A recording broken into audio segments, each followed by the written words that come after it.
नमस्कार। सिवान का सियासत में भी इस समय काफ़ी शोरगुल मच रहा है। एक तरफ पूरे बिहार के राजनीति ने करवट बदला है और नीतीश कुमार भारतीय जनता पार्टी से गठबंधन तोड़ करके राष्ट्रीय जनता दल और कांग्रेस के साथ जो गठबंधन है उसमें वो शामिल हो गए हैं। उसके बाद से राजनीतिक चर्चा जोर शोर से हो रही है और एक दूसरे पर आरोप प्रत्यारोप भी लगाया जा रहा है। लेकिन बात करें हम कांग्रेस की, तो हमारे साथ सिवान के एक ऐसे कांग्रेस के मजबूत लीडर जिनको कांग्रेस ने एमएलसी इलेक्शन में उम्मीदवार बनाया था, सिवान से बिहार विधान परिषद के उम्मीदवार थे अशोक सिंह। उनसे हम बातचीत करेंगे। अशोक सिंह जी, सिवान की सियासत में भी काफ़ी गर्माहट आया है और ऐसे तो पूरा बिहार में चर्चा हो ही रहा है। तो आप कांग्रेस के काफ़ी समर्पित कार्यकर्ता हैं, पार्टी के लीडर हैं और आप उम्मीदवार भी रहे हैं एमएलसी के सिवान से। तो ऐसे में आपको क्या लगता है, मंत्रिमंडल का भी विस्तार होने वाला है बिहार सरकार में, कांग्रेस को क्या आप देख रहे हैं, किस स्थिति में यहाँ देख रहे हैं?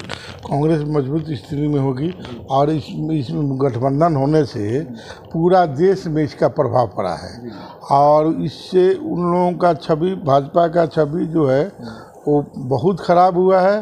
कांग्रेस का तो भाई है कि कांग्रेस सबको मिला जुला के चलती है, तो मिला जुला के चलेगी। बिल्कुल। अगर सिवान की हम बात करें, अब तो मान लीजिए कि जो गठबंधन था भाजपा और जदयू का, वो गठबंधन टूट गया है और लोकसभा चुनाव की भी तैयारी शुरू होने वाली है। चूँकि 2024 में संसदीय चुनाव होना है तो समय बहुत कम है और इसकी तैयारी भी करनी है और नीतीश कुमार का कहना है कि 2024 में चौंकाने वाला परिणाम आएगा। क्या आपको लगता है कि भाजपा की सफाया हो जाएगी? 40 का जो 40 सीट है वो महागठबंधन यूपीए के पक्ष में जाएगा और भाजपा का यहाँ पर नामो निशान नहीं बचेगा।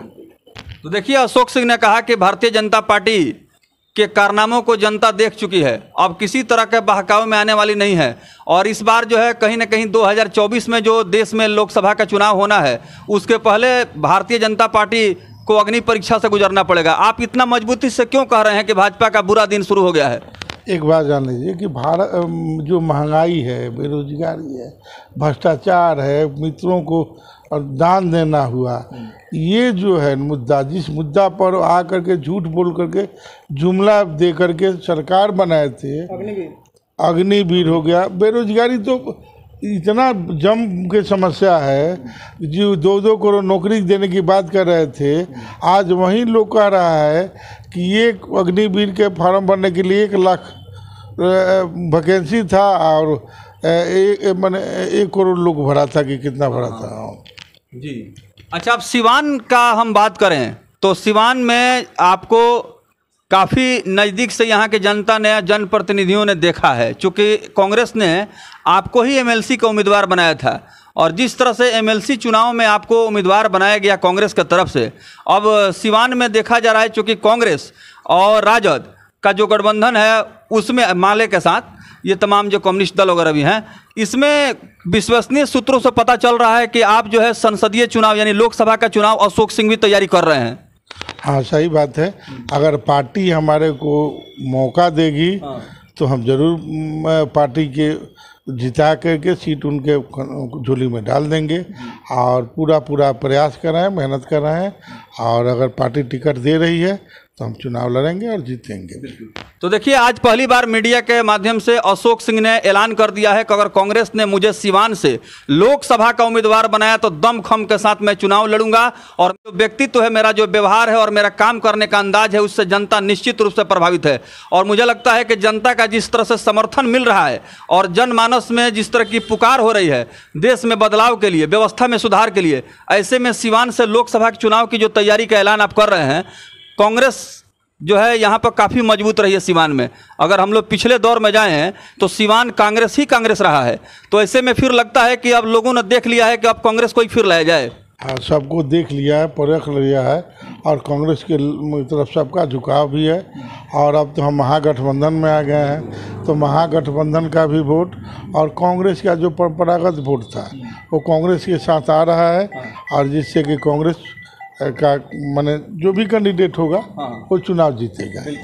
अगर हमारे वो पार्टी कैंडिडेट बनाती है तो हम बहुत बढ़िया वोट से चुनाव जीतेंगे। तो चूंकि आप जो है पूरे सिवान संसदीय क्षेत्र में घूमे हैं, आप एमएलसी के उम्मीदवार थे, तो आपको भी कहीं ना कहीं पूरा ये जानकारी अब अच्छी तरह से हो गया है कि क्षेत्र में क्या क्या समस्या है, लोगों का क्या कहना है। चूंकि आपका बड़ा जोरदार तरीके से अभियान चल रहा था, क्या आप देख रहे थे वहाँ पब्लिक में जब आप जाते थे? तो देखिए, वो लोग चाहता था, हम उनको समझाए भी, लेकिन समझाते समझाते थोड़ा देर हो गया। लेकिन अब तो पहले से ही सब लोग जान चुका है कि स्वच्छ छवि के हैं, बेदाग छवि के हैं, और न झूठ बोलते हैं, और ये शरीफ हैं, और ये पूरा मेहनत से, ईमानदारी से जनता की सेवा करेंगे और लगन के साथ काम करेंगे, और जितना विकास का पराकाष्ठा पर पहुंचा देंगे सिवान को।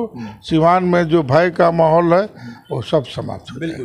देखिए, हम बतलाना चाहेंगे कि अशोक सिंह एक ऐसे साफ सुथरा छवि के चरित्रवान प्रत्याशी हैं कि इनकी छवि पर किसी तरह का सवाल खड़ा नहीं हो सकता है। और ऐसे में सिवान के सियासत की बात करें तो पूर्व में जो भी चुनाव हुआ है, मंदिर मस्जिद, जात पात, धर्म मजहब, ऊंच नीच, छुआछूत, भेदभाव और हिंदुस्तान पाकिस्तान, रामायण महाभारत चालीसा, ये तमाम चीज़ें आती रही हैं, और इससे जनता का कोई कल्याण होने वाला नहीं है, और जनता भी इस सब चीज़ को सुनते सुनते उसका कान पक गया है। तो ऐसे में आपको लगता है कि इसका सही करारा जवाब देने का समय आ गया है अशोक सिंह? हाँ, सही बात है कि इसका करारा जवाब देने का समय आ गया है। कांग्रेस पार्टी सभी धर्म, सभी जात, सभी पार्टी माने सभी विचारधारा के लोगों के साथ रहती है और सबके साथ रह करके काम करती है। कांग्रेसी हैं, कांग्रेस के विचारधारा के साथ चलेंगे और सबको मिला जुला के चलेंगे, और जो भी विकास की है, विकास का हम सिवान में गंगा बहा देंगे। चुनाव जीतने के बाद आपको पता चलेगा कि एक सब स्वच्छ आदमी, सभी के आदमी को जिताने से क्या फ़ायदा होता है। चलिए, पिछले बार का जो समय था कुछ और था, लोग बहकावे में आ गए, दिग्भ्रमित हो गए, तरह तरह की बात उनको समझा दिया गया, लेकिन सब कुछ देखने समझने का समय आ गया है। और मुझे लगता है कि जो गूंगा है, बहरा है, जो आंख से नहीं देख रहा है, वो भी अब समझ गया है कि यहाँ के सियासत जो है वो बंटवारा करने का काम हो रहा है, देश को तोड़ने का काम हो रहा है, आपस में फसाद करा करके और यहाँ के माहौल को ख़राब किया जा रहा है। इससे कुछ भला होने वाला नहीं है। तो ऐसे में एक मजबूत चेहरा आप हैं। हाँ, एक मजबूत चेहरा है, और हमारे को जो हमारा अपना सिद्धांत है, उस सिद्धांत पे ही सबका सिद्धांत होना चाहिए कि झूठ नहीं बोलना चाहिए, किसी के साथ अत्याचार हो तो उसका सहयोग करिए, उसके साथ रहिए, वो जो हम करेंगे। और विकास के रूप में जितना भी यहाँ का काम है, सब काम पूरा हो जाए। अच्छा, अंतिम एक सवाल जो बड़ा चर्चा का विषय बना हुआ है, ये राजद, राष्ट्रीय जनता दल और कांग्रेस के साथ अब नीतीश कुमार बिहार के मुख्यमंत्री आ गए हैं। ऐसे में अगर राजद या कांग्रेस नीतीश के साथ अगर गठबंधन तोड़ ली तो क्या स्थिति होगी यहाँ? नहीं, अब गठबंधन तोड़ने वाली बात नहीं है। उनको भी समझ में आ गया है कि हम कहाँ थे और गलत जगह पर थे। अब मैंने सही जगह पर आए हैं।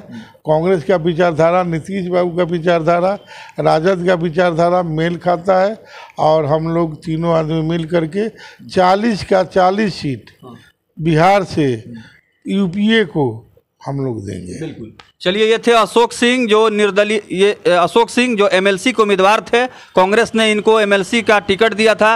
अब सिवान से लोकसभा का चुनाव बहुत ही मजबूती के साथ, दमखम के साथ ये शुरू कर चुके हैं। चूँकि लोकसभा का चुनाव में ज़्यादा समय नहीं है, इसकी तैयारी भी पूरे देश में हो रही है, और ऐसे में बहुत सही समय पर अशोक सिंह ने ऐलान कर दिया मीडिया के माध्यम से कि अब सिवान बदलाव की तरफ है, देश बदलाव की तरफ है, और जनता अगर मौका दी तो यहाँ का तस्वीर और तकदीर बदल जाएगा। जय हिंद, जय भारत। बहुत बहुत धन्यवाद। बहुत बहुत धन्यवाद।